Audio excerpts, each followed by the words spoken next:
In alchemy, nigredo or blackness means putrefaction or decomposition.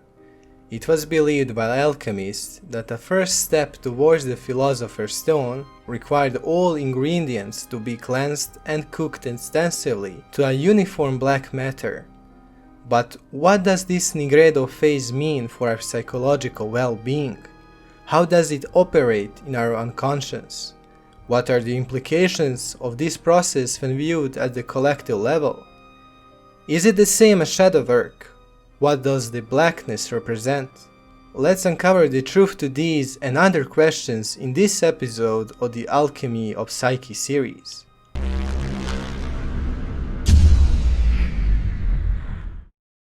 For Carl Jung, the purpose of alchemy is to liberate the whole individual, which is hidden in the darkness, threatened by the rational and correct conduct of life, consequently experiencing themselves as hindered and on the wrong path. The nigredo, or blackness, was the initial stage of the alchemical process. It is the original dark chaos, also known as massa confusa, where all the elements were chaotically swirling around together. It could also represent a state of separation, where the elements were separated from one another. In this state, a union of opposites is needed, and male and female lay together to produce a third. This third product of their union, known as lesser conjunctio, is marked for death, and so the mourning period begins, the so-called nigredo phase. Putrefactio and mortifactio are two aspects of the nigredo phase, where the former means rotting and the latter means killing. Here we see how this phase is closely associated with death.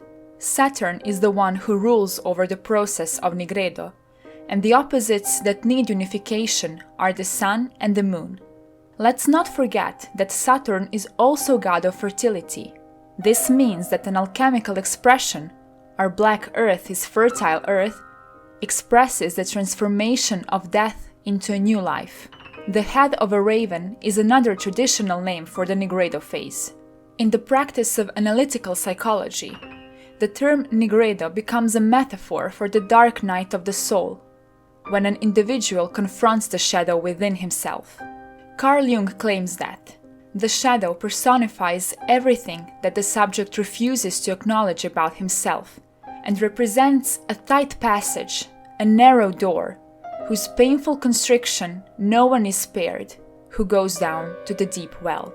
Jung's student Marie-Louise von Franz continues, if and when an individual makes an attempt to see his shadow, he becomes aware of, and often ashamed of, those qualities and impulses he denies in himself, but can plainly see in others, such things as egotism, mental laziness and sloppiness, unreal fantasies, schemes and plots, carelessness and cowardice, inordinate love of money and possessions, a painful and lengthy work of self-education."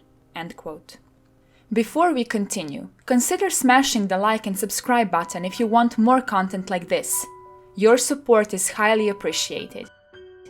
For Carl Jung, the rediscovery of alchemy became a potent ground of psychological symbolism, as alchemists projected their inner psychic contents to matter and their transformational practices concerning it.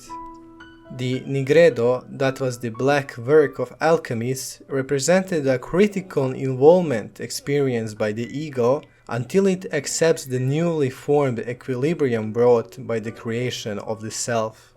For Jungians, the nigredo phase could be interpreted in two main ways. In the first one, the subject is unaware of the unconscious, i.e., the connection with the instincts. Nigredo here marks the subject bringing about awareness to his unconscious.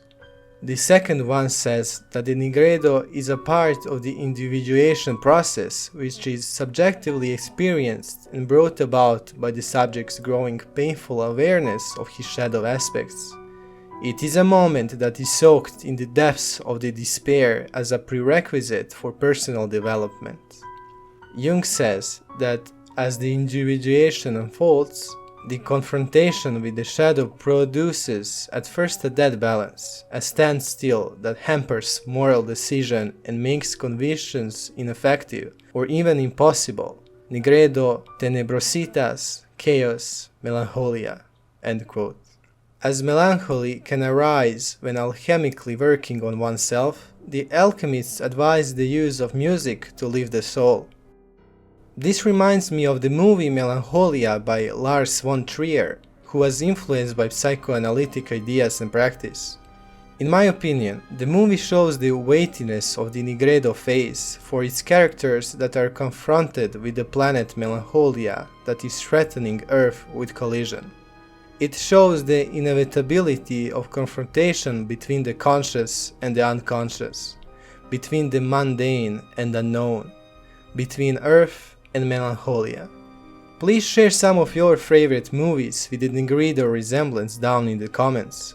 We'd really like to watch them. The Nigredo phase is followed by deep emotions. James Hillman says that the pace of the Nigredo phase is slow, repetitive, difficult, dissecting, severe, astringent, effortful, coagulating, and/or pulverizing. All the while, the worker enters a Nigredo state, depressed, confused, constricted, anguished, and subject to pessimistic, even paranoid thoughts of sickness, failure, and death. End quote. Edinger says the following: mourning is caused by the loss of an object or person who was carrying an important projected value. In order to withdraw projections and assimilate their content into one's own personality, it is necessary to experience the loss of the projected as a prelude to rediscovering the content or value within. Therefore, mourners are fortunate because they are involved in a growth process. They will be conformed when the lost projected value has been recovered within the psyche. End quote. This is indeed the darkest time of despair and disillusionment, the time when Eros and superego draw their daggers and every escape path is blocked, a time when the true blackening begins. All of this gives the power for an enantiodromia to take place, where the Nigredo phase gives way to the albedo phase, where the descent into the unconscious suddenly becomes an illumination from the psychic realms above. For those not acquainted with the term enantiodromia, Jung describes it as the emergence of the unconscious opposite in the course of time. This characteristic phenomenon practically always occurs when an extreme one-sided tendency dominates conscious life. In time, an equally powerful counterposition is built up, which first inhibits the conscious performance and subsequently breaks through the conscious control. End quote. When it comes to the color black, James Hillman says that it carries the meanings of the random and the formless. Like a black hole, it sucks into it and makes vanish the fundamental security structures of a Western consciousness. By absenting color, black prevents phenomena from presenting their virtues. Black's deconstruction of any positivity experienced as doubt, negative thinking, suspicion, undoing, valuelessness explains why the Nigredo is necessary to every paradigm shift. End quote. Let's look at some literary and mythological examples of the Nigredo phase and conclude what it is exactly. On the mythological level, Nigredo represents the difficulties that man needed to overcome on the hero's journey. For example, Hercules, in one of his tasks, cleanses the Augeas stables, and this represents the cleansing of all impurities within oneself. Alchemists said that the Nigredo stage lasts 40 days. 40 days has a symbolic value. Jesus fasted for 40 days in the desert. Saint Antonius spent 40 days in the Sahara Desert, being plagued by visions of extreme erotic scenes and devils. The Israelites wandered for 40 days in the desert, and there are 40 days of fasting between Easter and the Session Day. When it comes to literary works, The Raven by Edgar Allan Poe and Shakespeare's Ophelia come to mind. In the part of the Red Book entitled Descent into Hell in the Future, we find the following dark passage. I see a grey rock face along, which I sink into great depths. I stand in black dirt, up to my ankles in a dark cave. Shadows sweep over me. I'm seized by fear. But I know I must go in. I crawl through a narrow crack in the rock and reach an inner cave whose bottom is covered with black water. But beyond this I catch a glimpse of a luminous red stone which I must reach. I wade through the muddy water. The cave is full of the frightful noise and shrieking voices. I take the stone. It covers a dark opening in the rock. I hold the stone in my hand, peering around inquiringly. I do not want to listen to the voices. They keep me away, but I want to know. Here something wants to be uttered. I place my ear to the opening. I hear the flow of underground waters. I see the bloody head of a man on the dark stream. Someone wounded, someone slain floats there.